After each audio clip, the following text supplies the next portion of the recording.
Hey, what's going on, everybody? I'd like to welcome you guys to the good part where we remember that He is all that you need. I'm happy you guys have joined me today on our journey upward towards heaven. And today we're talking about budgeting and how budgeting saved our marriage. Let's get into it. All right, so thanks again, guys, for joining us today on our video about how God saved our marriage through budgeting. Today I have a special co-host with me, my lovely wife, Bianca. Bianca, welcome to the good part. Thank you. I'm happy to be here. Cool. So today we're just gonna get right into it. We've been budgeting together since we got married for a few years now.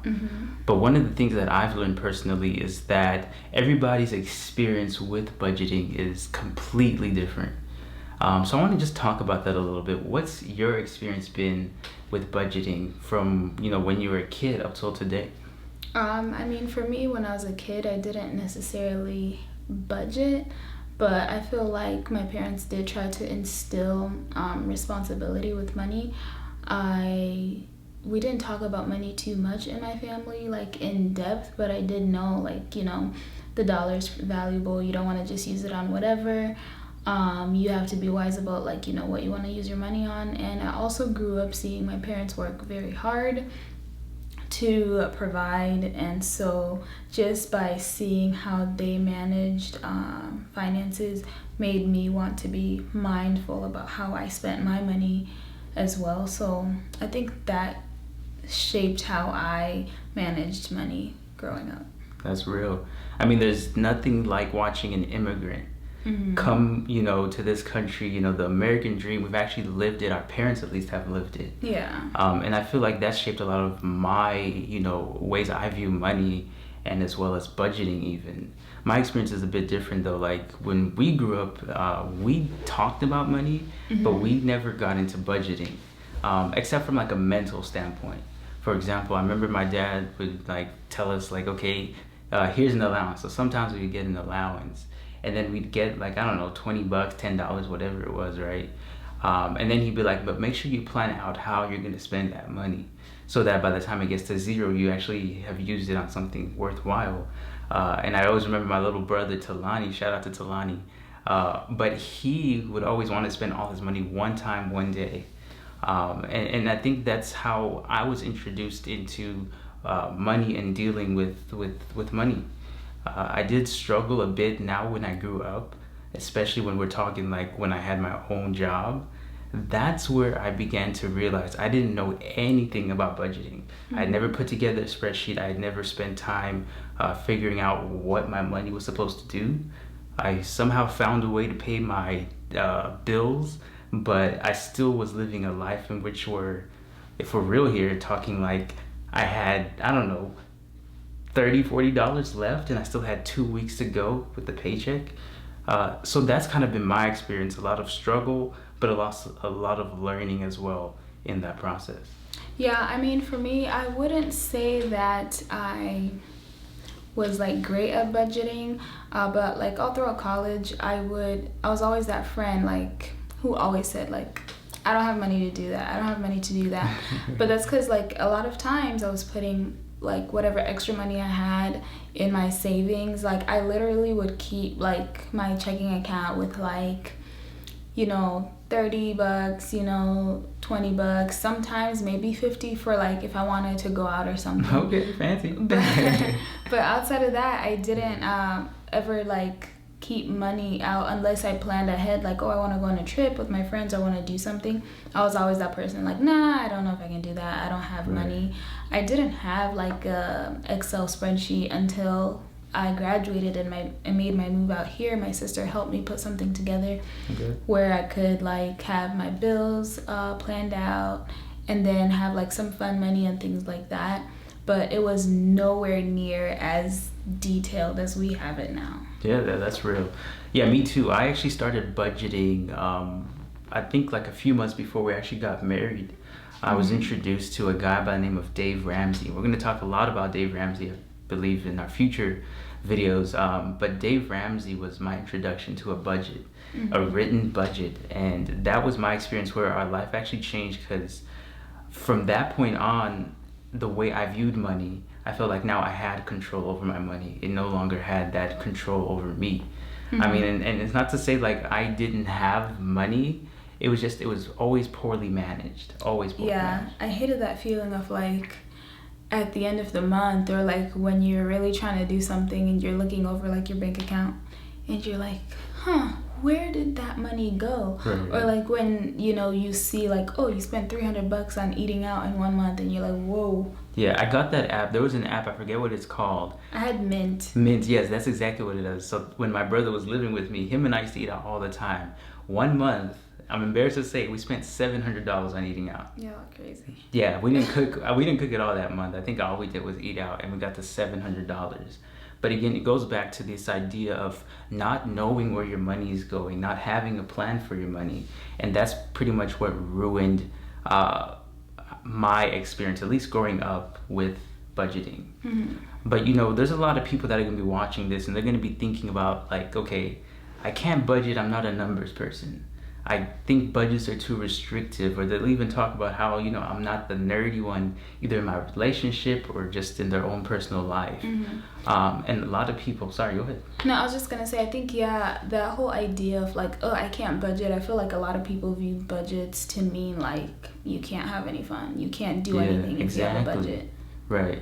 And that's how I don't know if I viewed it that way in particular, but I thought in my head I could figure everything out in my head, and that alone was enough. But let's talk about, for us in particular, when did that switch happen? Especially, let's talk about like engagement, when we were getting engaged. How did money and budgeting change for you, all the way up to getting married, and even now in motherhood for you? I mean, for me, I would say I don't think that combining finances was really hard for me when we first got married, just because I feel like throughout our dating, when we knew like we wanted to, you know, take steps to get married, we talked about finances, we talked about like combining, we talked about opening an account together, we talked about you remember that when we were talking about I do remember it a little bit. It was just a little bit, yeah, when we talk about saving up in particular. Yeah, so we talked about that, and we talked about our debt. So like it wasn't I guess nerve-wracking to me like, oh man, we're gonna have to combine like our finances or anything like that. But I will say it did change over time. Like I would say when I got pregnant. Well, before you go there, I gotta go back a little bit. So you're telling me like when we started to talk about doing joint accounts, you were okay with that? Like that didn't scare you? Most people I know, they're like, no, I have to have my own account. Yeah, I always have to stay independent. I know people don't like joint accounts. You know, I've heard a lot of different, you know, opinions on that. And I can understand why some people may not like joint accounts, because I've heard crazy stories. But I mean, I knew even before, like we were talking, like, oh, when I get married, you know, I want to have like a joint account, but we can still have separate accounts as well. And I mean, that's like the setup that we have.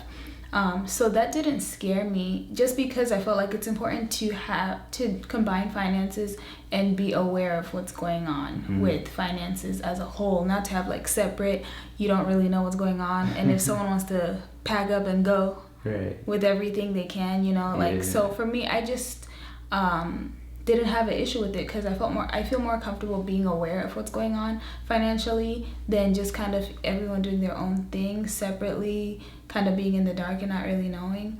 And I know some people say like, oh, we can combine accounts. We don't have to combine accounts, but we have like transparency. I know people do that too. But yeah, I personally didn't have an issue with it. I did know like I would have maybe some feelings about combining, or like maybe some insecurities. I was aware of that, and those did come up as we were like just going through our whole different transitions. So yeah, like when I got pregnant and I stopped working, that's when I really felt it, just because I felt like that wasn't really contributing financially. Even after Uriah was born, I felt it, like I felt I wasn't contributing financially, so I felt like I couldn't be involved in the budget and making decisions in how we spend money. Wow. So that's why I kind of withdrew from that whole thing. Right. Now, where does that idea come from of, oh, I'm having a baby, I'm no longer working, so now Lester or the husband has to be the one to make all the decisions? Like, where does that come from? Because I feel like you're not the only woman that would feel that way.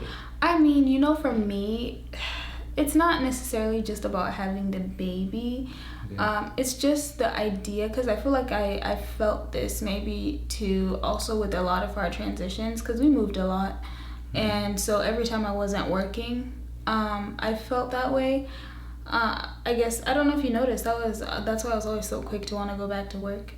Yeah, I noticed. Yeah, so, yeah, I mean, I felt it before, you know, Uriah being born.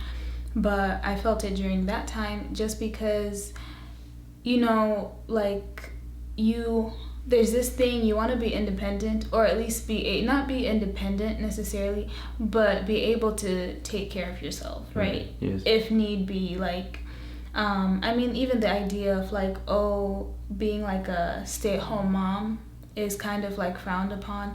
Not so much now, but still, like, people have opinions on that, because it's like, oh, well, like, if your husband's not around, like, how do you support yourself, like, what are you gonna do? You know, type of thing. So it's just that thing of feeling kind of like dependent, or like you're not really, for me it was really like you're not contributing to the household. And I mean, that's where you had to tell me, like, contributing to the household does not only mean like contributing financially, you know. Wow. Yeah, that's real. For me, I just remember I never felt that way when we got married or even when we were engaged. My process was more like, I'm all about working together as a team. That's been my philosophy rather in marriage, like teamwork and partners. One of the books we read talked about you have to make your marriage like a business. And with that mentality, it helped me to know, like, I don't want, you know, dead weight in my business. So in the same way, I don't want a dead weight partner for a spouse, right? So I think that's what led me to know, like, I need to make sure both Bianca and I are included and know what's happening. So like when we were going through our engagement season, even into us getting married, and now with the baby, and now you're transitioning to a full-time, you know, stay-at-home mom and wife, that transition has been easier for me when it comes to our finances, because while we were starting our relationship, not only did we have the conversation, but we talked about even the future. How are we going to handle those instances when we have one income, which I know a lot of people aren't as comfortable with, or even can have that privilege nowadays. So obviously it's a thing where we all sort of struggle with, how do we deal with feeling like I'm the dependent one now? Like I have to rely on my spouse for everything. And especially from a woman's standpoint, I know that must be really difficult to deal with. Yeah. But one thing, I don't know if you're going to mention it, but I know that what helped you a little bit was when we started budgeting together, we'd have budget meetings in particular. I felt like once you knew the finances, you actually took control and you were in charge of pretty much the money flowing in and out.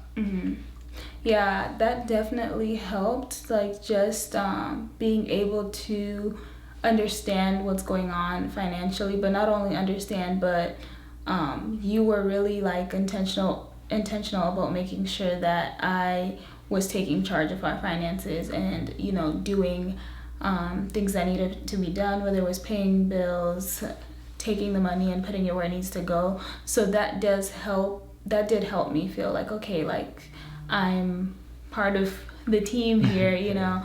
I can contribute and I can have a say-so on how we spend money and what we do with it. If, you know, maybe someone is like, oh, can I borrow X, Y, and Z? Like, I have this say-so and saying like, oh, babe, I don't think that's the best idea right now, you know.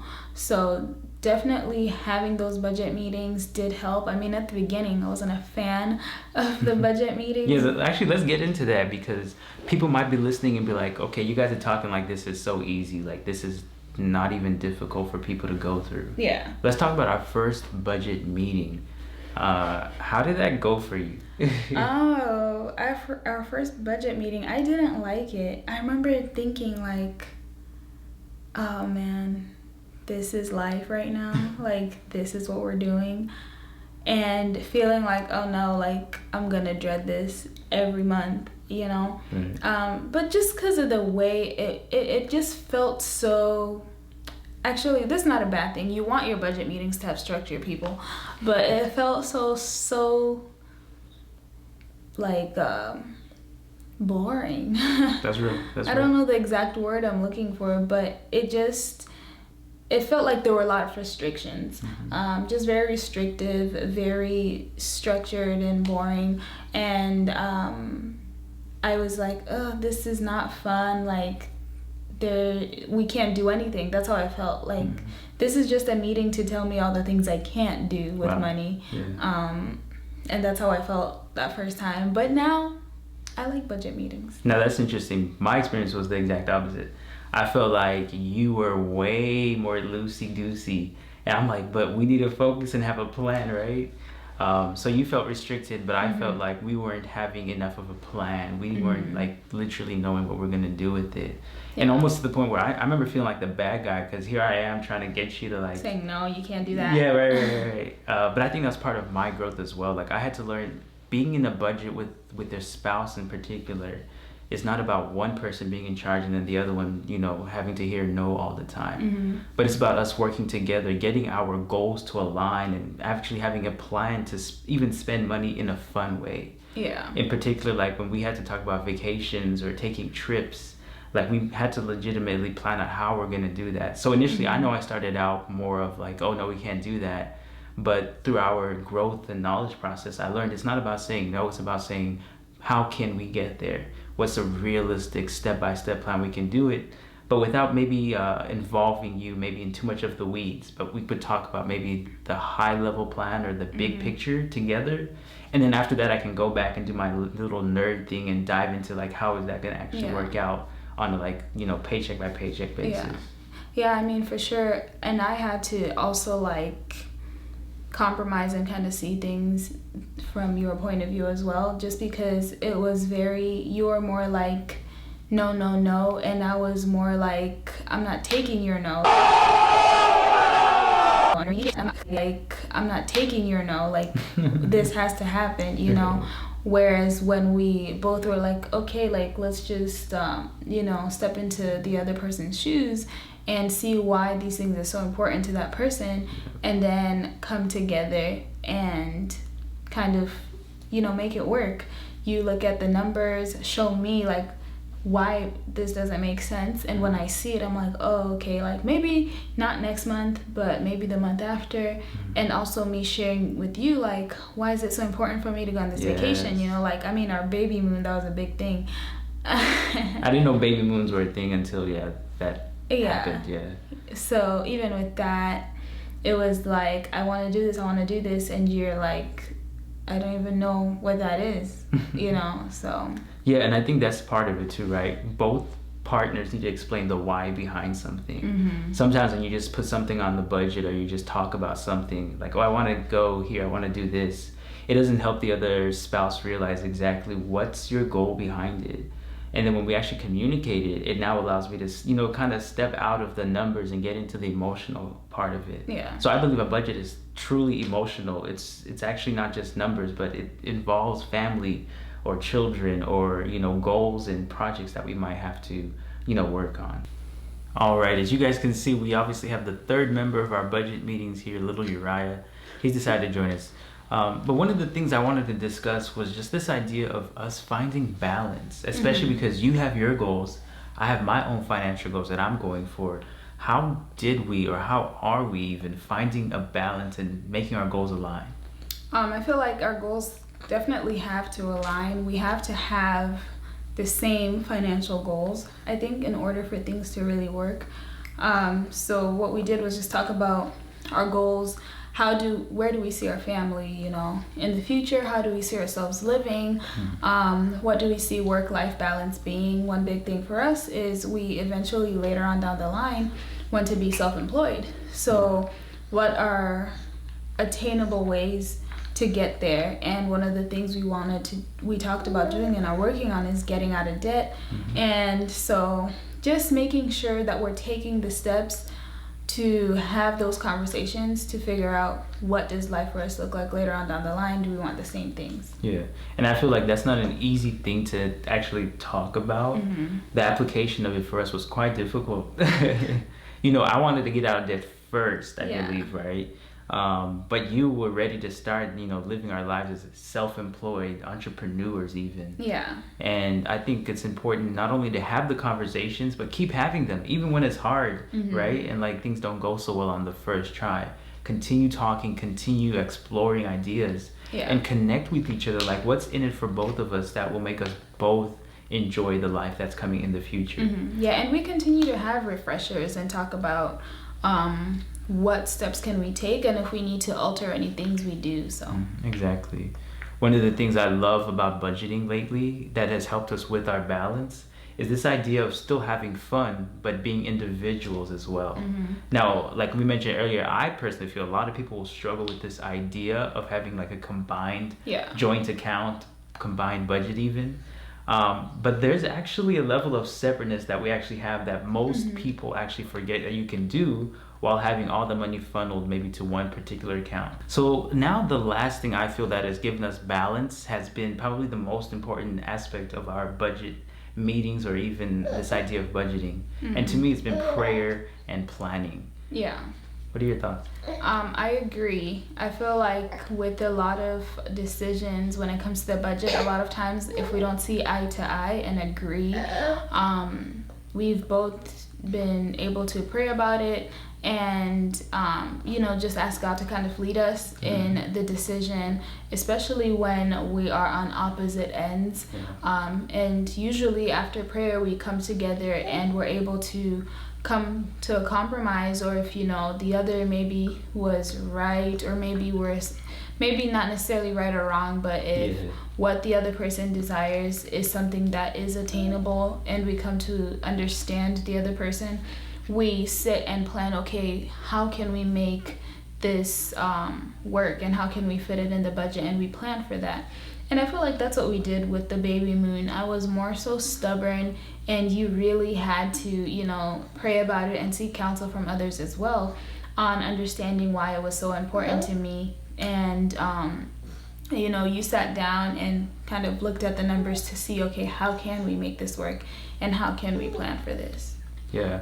And I think for me, I just want to touch on the prayer aspect. So many times we have our budgets, we come to an agreement, but we never pray on it. And if you don't spend time in prayer on it, I feel you're missing the whole point. Yeah. Because when God leads us and guides us into how to spend our money, I don't know if you've noticed, we've actually have more money when we plan with prayer rather than we do otherwise, right? Or we have in our relationship. So now let's talk about the basics of budgeting. In this section, we're going to share with you guys 4 steps to success. The first one is who's in charge and who's involved. Proverbs 31:16 says, "She considereth the field and buyeth it. With the fruit of her hands she planteth a vineyard." So contrary to popular belief, the woman should be just as involved with the budget as the man. When we read this verse, it says she considers the field before she buys it. This lets me know that she had to look at the budget before she bought the field to make sure everything was making sense. So both parties ultimately should be involved with the budget and know what is going on. So now when it comes to who's in charge of the budget, it should be the one who's better with numbers. But ultimately, you both should be able to be in charge and take over just in case the other person isn't able to. The second step to success is following a zero-based budget. Luke 14:28 says, "For which of you, intending to build a tower, sitteth not down first and counteth the cost, whether he have sufficient to finish it?" So essentially all a zero-based budget is you take your income minus your expenses, and then you should end up with $0 left over. Not negative 300 or even positive 300, because the idea is that you want to make sure that every single line item on the budget has a place to go, that it has a job to do. This includes all your spending, whether it's your offerings, whether it's your investments, all your monies, all your expenses must equal to 0. So for example, this looks like if you make $3,000 in a month, your expenses should also equal that same $3,000. And if it's not adding up, you should adjust it accordingly just to make sure that you know exactly where your money is going. Now the next step is giving. Matthew 10:8 says, "Freely ye have received, freely give." God doesn't only require us to be wise about our budgeting and our spending, but he also requires us to give. So with the same energy that we use to receive all the blessings when God is sending money our way, or just making sure we're well taken care of, we have a roof over our heads, we should use that same energy to give back to others and to bless others the same way that we are blessed. Now, the last step to success in the basics of budgeting involves taking care of the 4 walls. So what are the 4 walls? The 4 walls include your food, your utilities, your transportation, and lastly, your shelter, right? So these are the things where, like, if we're in survival mode, worst case scenario, you have to have food, you have to have a place to sleep, right? You have to have your transportation maybe to get to work, and make sure that you have utilities that are keeping the house functioning and going. So when everything else comes into play with your budget, you must make sure that the very first thing you take care of is the 4 walls. These are your basics and your necessities. And now if we follow all these steps together, it sets you up to success in your budgeting, whether you're a beginner or even maybe you've been doing this for a while and you're still trying to get a hang of things. These 4 steps lead us to success. Alright, thank you guys so much for watching this video. The question of the day is, are you guys budgeting? What tools do you use to budget? In another video, we're going to share with you guys what we use and how we budget. And that's going to be it, guys. Thanks again for watching. Don't forget to comment, to like, and subscribe. And join us on our next video on this journey upward towards heaven. Peace.